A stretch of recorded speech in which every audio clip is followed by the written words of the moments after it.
Hi, Ty. Dave Schrader from WBAY up in Green Bay, Wisconsin. We caught up with your high school coach this week, Brad Weber, and one of the things that I noticed from watching you at Oshkosh North and now watching you on the final stage that stands out is the ability to play with calm amidst chaos. Coach Weber was saying that even in finals, even in the playoffs, you're having conversations all the time. I'm wondering how much staying in your routine, in those conversations with people back home, mean to you as you try to stay grounded in the moment and not let the noise creep in. Yeah, it's important for me at a time like this to talk to people whose opinions I respect. Coach Weber is one of those. Being my high school coach, Coach Prohm is in the back there, my college coach. I've had many conversations with those guys because they've seen me in many different scenarios and situations, and I'm just trying to play the right way. I think these games can get crazy, and I think what I've learned from those guys as my coaches and Coach Carlisle, is that people follow the leader, and that typically is our coaches. When things are going crazy and those guys remain calm, it's easy for us to remain the same way. So I try to look at it in the game that way as well. Just try to be as relaxed as I can, because if anybody's looking at me, I want them to feel confident, no matter what. So just trying to play the right way.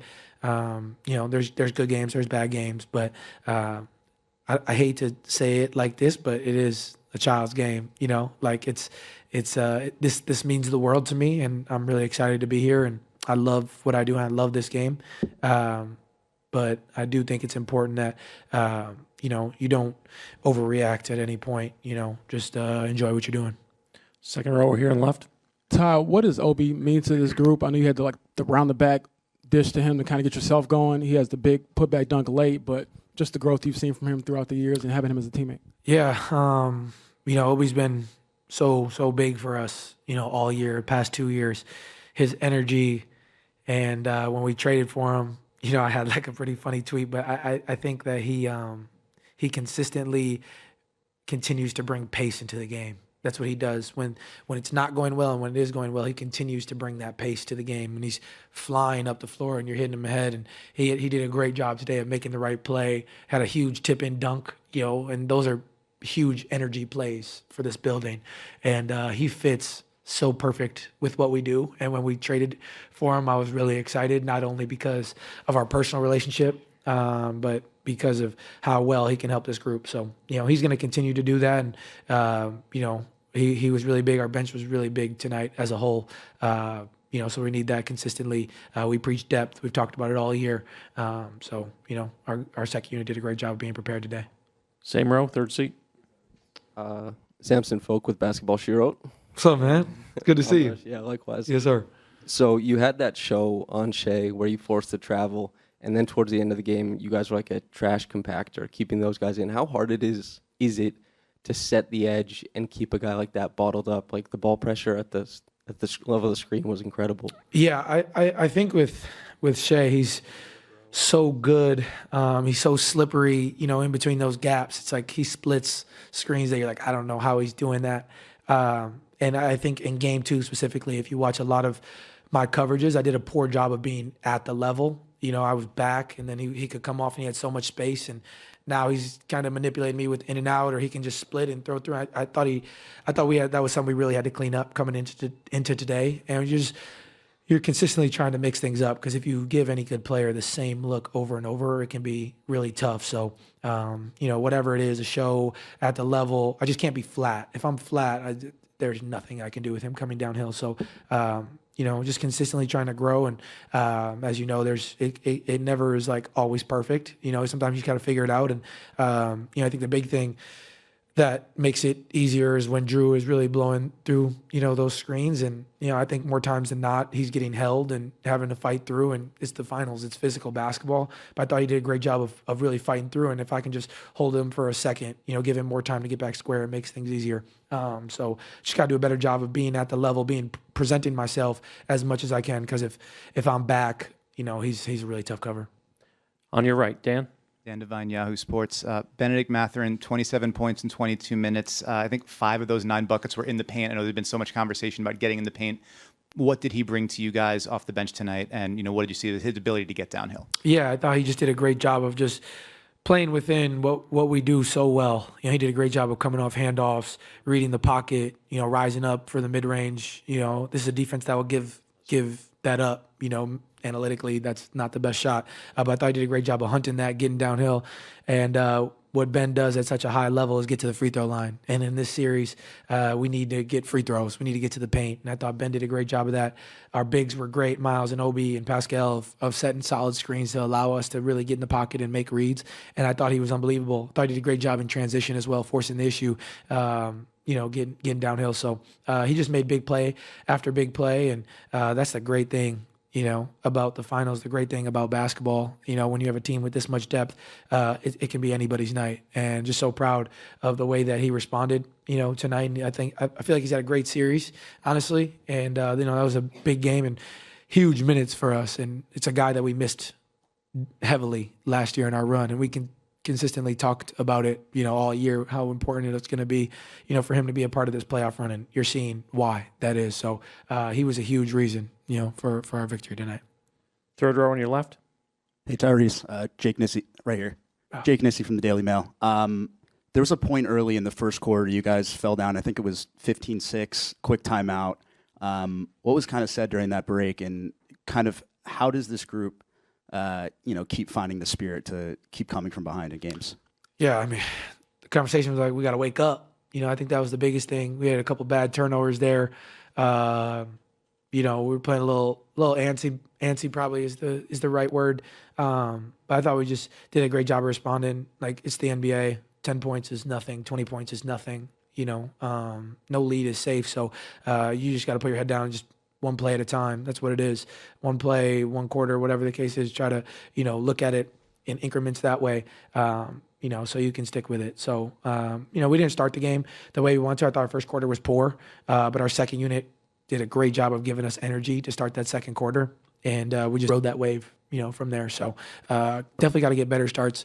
The first 3 minutes and the last 3 minutes of every quarter are so important, especially in a time like this. So, you know, we weren't good to start the third quarter either. So, you know, watch the film, see where we can get better, continue to improve.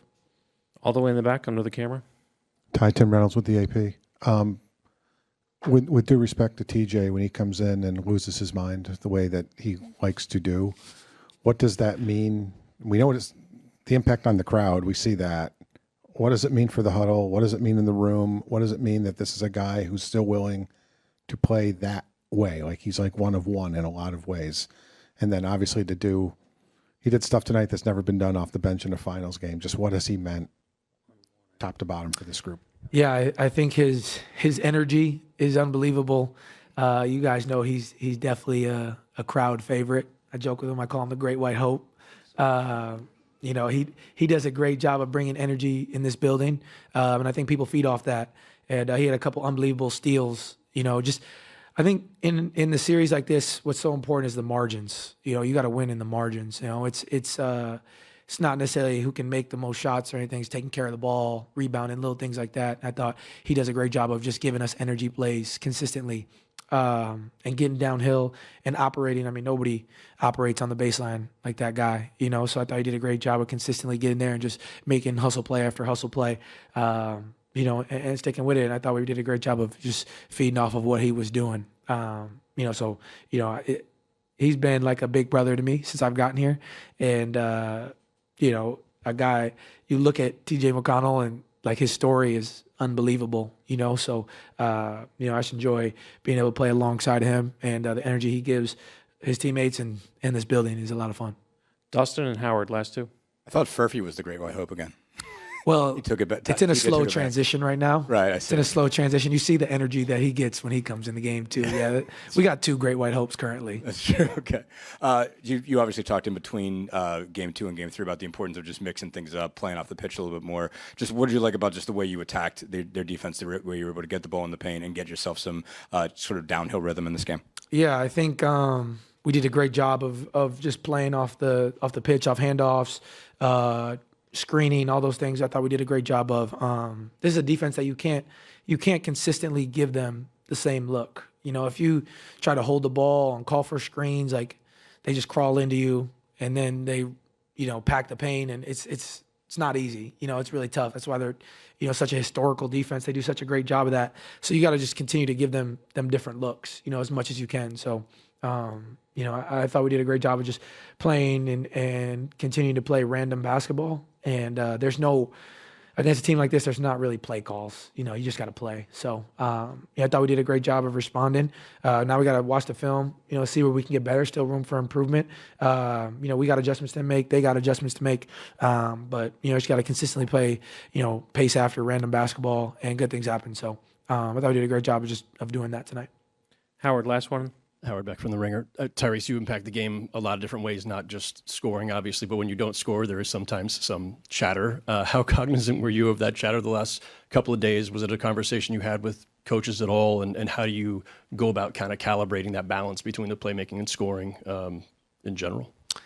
Yeah, I think the commentary is always going to be what it is. Most of the time, the talking heads on the major platforms, I couldn't care less, honestly. Like, what do they really know about basketball?